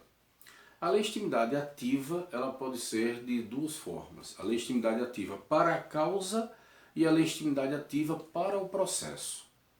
Legitimidade ativa para a causa, não se esqueça, diz respeito à titularidade do direito de ação. Ou seja, é parte legítima quem é o titular do direito de ação. Consequentemente, a ilegitimidade, que gera a rejeição da inicial, é quando quem propõe a ação não é a parte legítima. Então, se a vítima, o ofendido, entrar com a ação num crime de ação pública, falta-lhe legitimidade para a causa, porque quem tem que entrar com a ação na ação pública, quem promove a ação pública é o Ministério Público. Claro, resguardando-se aqui aquela exceção que é a ação privada subsidiária da pública, quando o Ministério Público nenhuma providência toma no prazo legal, não oferece ação, não requer arquivamento, não solicita novas diligências ao juiz, e então ficando inerte, a vítima tem a possibilidade de, terminando esse prazo do MP, ela terá 6 meses aí com a possibilidade de promover uma ação privada em crime de ação pública. Não sendo essa hipótese, a vítima entrando com a ação fora dessa situação, entrando com ação privada em crime de ação pública, e haverá, portanto, ilegitimidade para a causa, a parte não é legítima, e isso é um vício insanável. Uma nulidade absoluta é um vício incorrigível. Da mesma forma que o Ministério Público promover a ação em casos de ação privada. Se o MP oferece denúncia num caso de ação privada, é parte ilegítima. É parte legítima. O ofendido é quem tem legitimidade para promover a ação privada. Se o MP o faz, gera aí uma nulidade absoluta ou vício incorrigível. Não se há de falar do juiz dar prazo para corrigir o erro, porque não tem como. É rejeitar liminarmente a inicial em razão desse vício insanável que é a ilegitimidade para a causa. Ou seja, quem propõe a ação não é o titular do direito de ação. Mas nós temos também a ilegitimidade para o processo. Aí a parte é legítima, mas ela precisa de um representante legal e o erro, nesse caso, pode estar na representação da parte. Então, quando você analisa a legitimidade para a causa, você vai verificar que a parte ela é a parte legítima, mas resta ver se está tudo correto com a representação dessa parte, com quem representa aquela parte em juízo. Então, é o caso do menor de idade.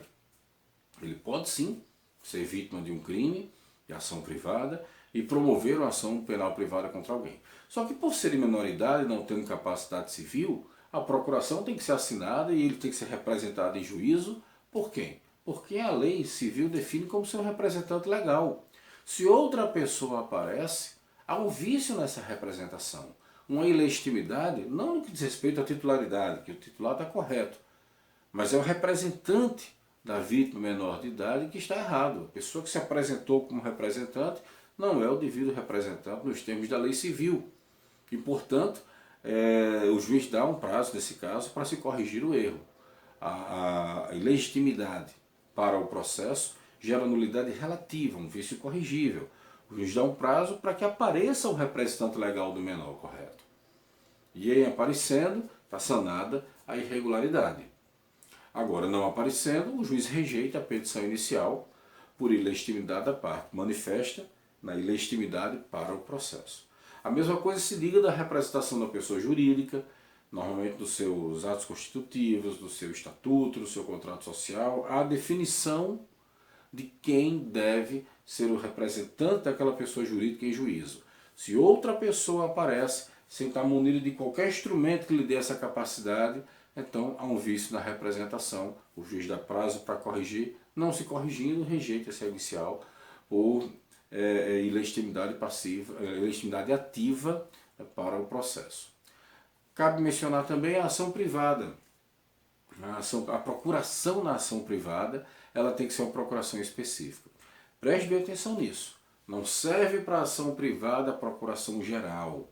Aquela que você concede poderes para o advogado atuar em qualquer situação, perante qualquer juízo, em qualquer instância, sem relacioná-la a um caso específico. Essa procuração não serve para ação penal privada. Procuração para ação privada, você tem que dar poderes ao advogado para lhe representar, promovendo a ação penal privada contra fulano de tal por fato ocorrido no dia tal. Pelo menos isso tem que constar para vincular especificamente a um determinado fato. Se não for assim a procuração, isso vai gerar um vício que o juiz dá um prazo para corrigir e, não se corrigindo, rejeita a petição inicial por ilegitimidade para o processo.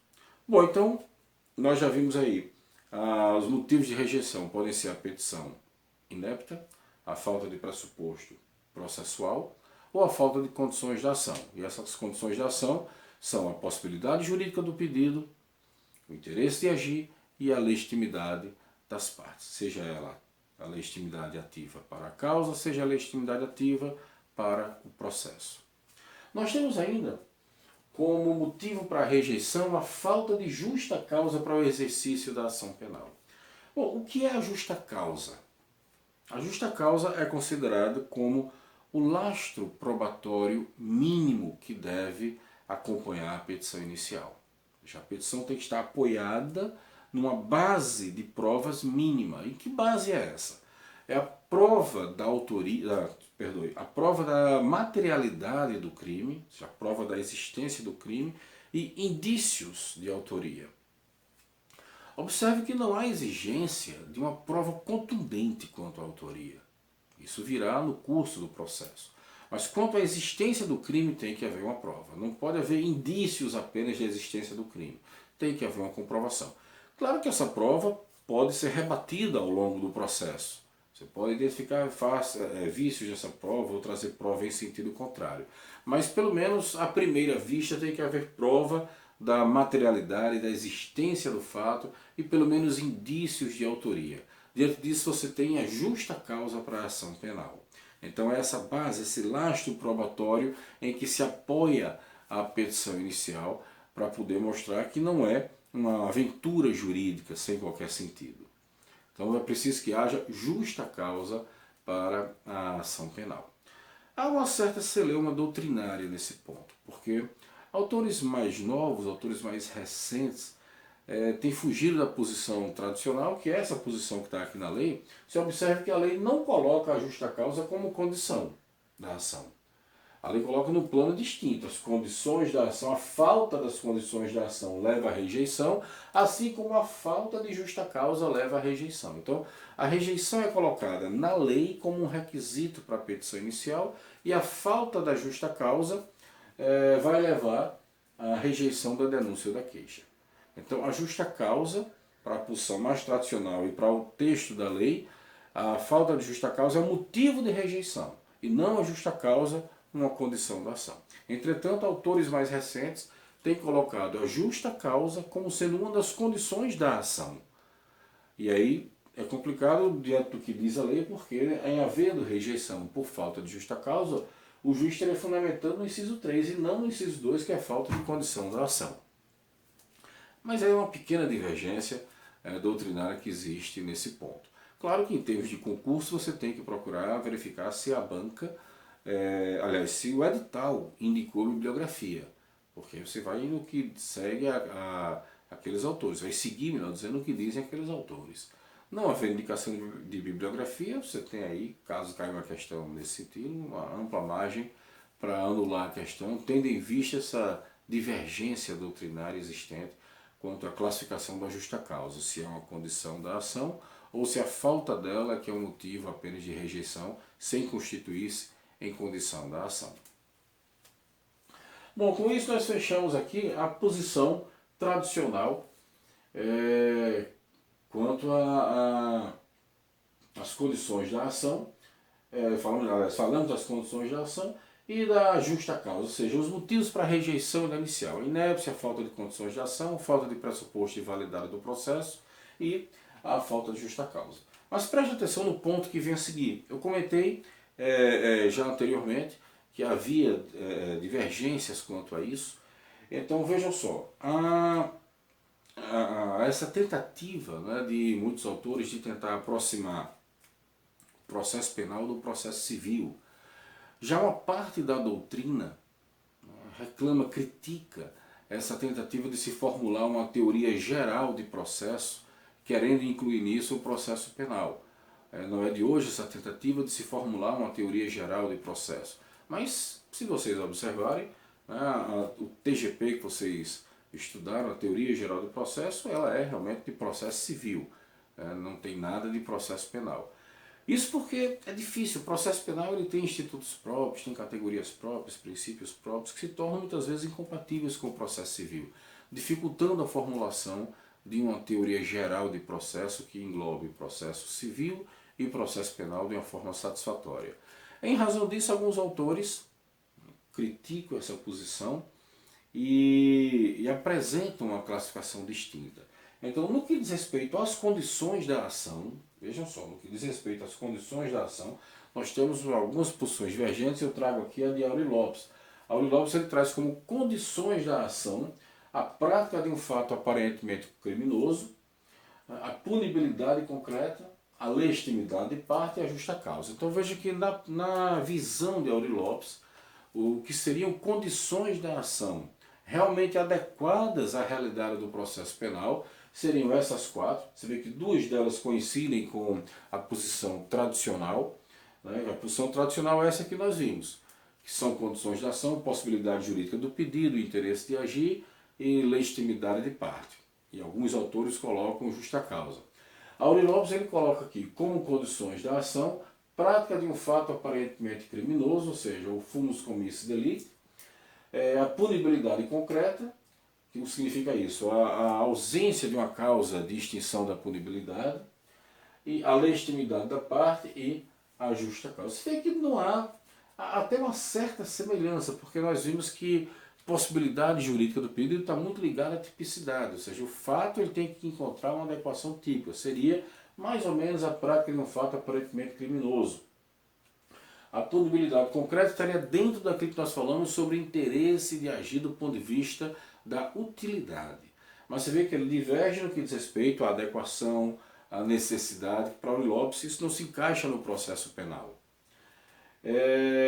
Aí nós temos a legitimidade de parte e a justa causa. Então é uma diferença sutil, uma diferença pequena, mas é bom registrar essa distinção na doutrina quanto às condições da ação. Ok? Bom, uma coisa importante é você entender que a decisão de rejeição da inicial, ela reclama uma cuidadosa fundamentação. O juiz não pode fazer uma fundamentação sucinta, apenas dizendo que rejeita a inicial por não atender os requisitos legais, não pode. Isso porque a decisão que rejeita a inicial, ela desafia recurso, ou seja, há recurso previsto na lei, no Código de Processo Penal, contra a decisão que rejeita a inicial. Isso significa que a parte pode se insurgir contra essa decisão, ela pode usar um recurso contra a decisão e, portanto, ela tem o direito de que a decisão seja devidamente fundamentada, cuidadosamente fundamentada. O juiz deve, portanto, se há de rejeitar a inicial, o juiz tem que ter o cuidado de bem fundamentar essa rejeição, de deixar claros os motivos dessa rejeição da petição inicial, para que permita à parte o exercício de seu direito de recorrer. Ela precisa compreender bem os motivos para poder atacá-los no eventual recurso. E o juiz ele deve, então, fundamentar bem a sua sentença. Então, a decisão de rejeição exige uma fundamentação mais cuidadosa do que a de recebimento, como nós veremos em breve. A de rejeição, por desafiar recurso, ela tem que ser bem fundamentada. Qual o recurso cabível? Vamos aprender sobre recursos posteriormente. Mas, só adiantando um pouco, o recurso cabível contra a decisão de rejeição é o recurso em sentido estrito. Esse é o nome dele. Né? Recurso em sentido estrito, e está previsto no artigo 581, e é logo o inciso 1. O inciso 1 ele trata do recurso em sentido estrito contra a decisão que rejeitar a petição inicial. Bom, situação diferente é o recebimento da inicial. Se o juiz analisar a ação que está diante dele e verificar que ela não se enquadra em nenhuma daquelas hipóteses de rejeição, e ver que a petição atende a todos os requisitos legais, então o juiz deverá receber a inicial. Ele vai dar uma decisão de recebimento da inicial. Primeiro, há uma discussão se o recebimento seria um mero despacho do juiz ou se seria também uma decisão interlocutória. Bom, quando nós estudarmos sentença, nós vamos ver a classificação tradicional das sentenças, que difere bastante daquilo que vocês já devem ter aprendido no processo civil. Esse tipo de decisão ele é classificado pela doutrina tradicional no processo penal como sendo uma decisão interlocutória simples. A decisão interlocutória simples, aquela que surge no curso do processo, mas ela não discute o mérito, ela não encerra o processo, apenas o juiz cuida de questões que levam ao andamento do processo, mas sem discutir mérito e sem também extinguir o processo em razão daquela decisão. Então você tem aí uma decisão interlocutória simples, que geralmente não há recurso contra a interlocutória simples. Veja que eu disse geralmente. Posteriormente, quando estamos em recurso interdistrito, veremos que em algumas situações de interlocutória simples cabe recurso. Mas geralmente não cabe recurso contra decisões interlocutórias simples. Então, contra o recebimento não cabe recurso. Não há recurso previsto na legislação processual penal contra a decisão que recebe a inicial. Tem recurso contra a decisão que rejeita. Então, quem é o acusador promove a ação penal. Se o juiz não receber a sua inicial, rejeitar a sua inicial, aquele que é o titular do direito de ação, que teve sua ação rejeitada, pode se insurgir com recurso interdistrito contra a decisão que rejeitou a inicial. Agora, se por outro lado você promove a ação e o juiz recebe a inicial, o réu não tem à disposição dele um recurso contra essa decisão que recebeu a petição inicial. Agora, como eu ia dizendo, existe a discussão sobre essa decisão ser um mero despacho ou realmente uma decisão judicial que reclame por fundamentação. Despachos não precisam ser fundamentados, decisões judiciais sim. A questão é que por muito tempo se tornou muito comum e hoje é um pouco mais raro. Você não encontra um outro juiz que faça isso, mas era muito comum antigamente o recebimento ser dado por carimbo, o juiz carimbar, receba a inicial, né, por atender os pressupostos legais. Ou então você tem a folha de despacho, que é aquela folha com vários despachos possíveis, receba a inicial, cite-se o acusado, designe-se a audiência, né, intime-se as partes, notifique-se o Ministério Público. Então havia uma série de despachos e o juiz marcava ali os despachos que ele estava dando, inclusive o recebimento da inicial. Mas a posição doutrinária mais aceita hoje em dia é que a decisão, que o recebimento da inicial é sim uma decisão judicial. Só que por não comportar recurso, não precisa ser tão bem fundamentada quanto a decisão de rejeição. Como não desafia recurso, não há recurso contra a decisão do recebimento, o juiz não precisa fazer uma demorada fundamentação, uma cuidadosa e detalhada fundamentação do porquê está recebendo a inicial. Ele dizendo que recebe a inicial porque ela tem os pressupostos legais, não se verifica nenhuma causa de rejeição, dando uma fundamentação mínima, já é suficiente. Não há necessidade do juiz fundamentar bem na mesma qualidade de fundamentação que ele deve dar, de motivação que ele deve dar em caso de decisão de rejeição. Então, hoje é mais raro o juiz fazer uma decisão de recebimento como se fosse um mero despacho, marcando numa folha, num carimbo. Essas coisas são mais raras hoje em dia. Eu simplesmente recebo a inicial. Ou geralmente os juízes têm o cuidado de fazer uma pequena fundamentação quanto a esse recebimento, aproveitando o momento inclusive para fixar o tipo penal que está sendo objeto ali de processamento e posterior julgamento. Então o juiz já define também ali a classificação do delito, embora não modificando se houver erro do Ministério Público, porque não é o momento para a mudança da classificação do delito, mas principalmente confirmando aquela classificação da inicial, é o momento do juiz fazer isso. Então o juiz vai fundamentar a decisão de uma forma sucinta, de uma forma mais objetiva e não tão demorada, não tão aprofundada quanto na decisão de recebimento. Mas aí fica um ponto preocupante. Não cabe recurso contra a decisão do recebimento? Não, recurso não cabe. Recurso é um instrumento jurídico que você utiliza na mesma relação processual para se insurgir contra decisões proferidas no curso do processo. Mas o recurso ele é um desdobramento da mesma relação processual. Seja ele processado dentro do mesmo processo ou em autos separados, mas ele é um desdobramento daquela relação processual. Nesse caso, não há recurso contra a decisão de recebimento. Mas se o juiz receber indevidamente, digamos que já tenha ocorrido a prescrição ou a decadência e mesmo assim o juiz receba essa inicial, o que fazer? O que o réu pode fazer nessa situação? Ou o que o réu pode fazer é entrar com habeas corpus, que não é recurso, é uma ação própria, é uma outra relação jurídico-processual. Mas ele pode entrar sim com habeas corpus, porque se o processo foi recebido indevidamente pelo juiz, o processo passa a ser ilegal, constitui-se uma ilegalidade. E como visa ao final a condenação do réu a uma pena privativa de liberdade, o processo ilegal, o processo indevido que iniciou-se indevidamente, passa a ser uma ameaça ilegal à liberdade de locomoção do réu. Ou se ele está preso já nesse processo, o processo já se constitui uma ameaça efetiva à sua liberdade de locomoção, cabendo nesse caso um habeas corpus repressivo.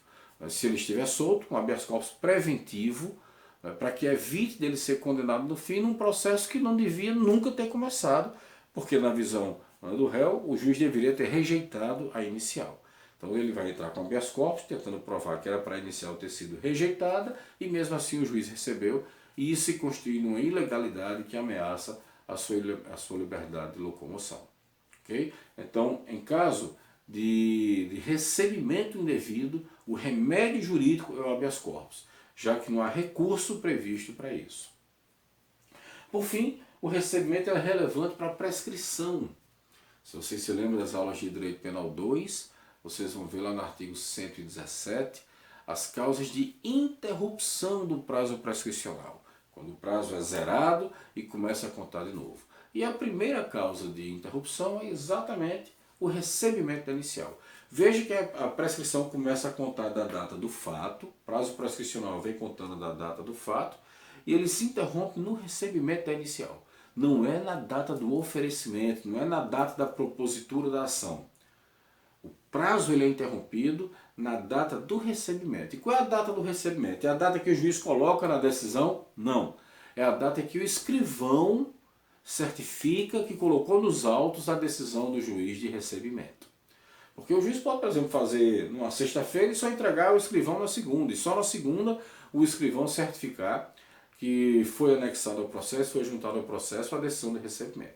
É na data da certidão dada ali pelo escrivão, contando ali da presença da decisão de recebimento do processo, isso é juntada aos autos da decisão de recebimento, é ali que se interrompe o prazo prescricional. E isso vai ter o efeito não apenas zerar o prazo dali para frente, como também ser o marco para você contar a prescrição retroativa, voltando, né, da sentença para trás, quando o trânsito está em julgado para acusação, vocês devem lembrar disso, e aí o juiz passa a contar novamente o prazo prescricional, agora de forma retroativa, voltando da sentença para o recebimento, e não mais em cima da pena em abstrato, calculando o prazo em cima da pena em concreto. Infelizmente não vou ter no nosso tempo aqui como revisar a prescrição para vocês, isso pode ficar objeto de uma outra situação, mas não dessas aulas aqui para a gente não se desviar demais do assunto. Eu posso depois preparar alguma coisa, a gente pode discutir isso ao longo do semestre. Se houver alguma carência, alguma dificuldade de vocês na compreensão da prescrição. Então o recebimento é isso. O recebimento é essa decisão do juiz que é uma decisão interlocutória, deve ser fundamentada, mas não necessita de maiores fundamentações como a decisão de rejeição, porque não comporta recurso. E na falta de recurso, o remédio que o réu tem à disposição é o habeas corpus. Bom, vamos parar por aqui, essa nossa primeira aula. Na próxima aula nós vamos iniciar tratando deste ponto aqui, que é a necessidade de uma prévia manifestação do Ministério Público antes do recebimento da inicial em crimes de ação privada. Nós vamos tratar disso posteriormente. Então, nos vemos na nossa próxima aula. Muito obrigado.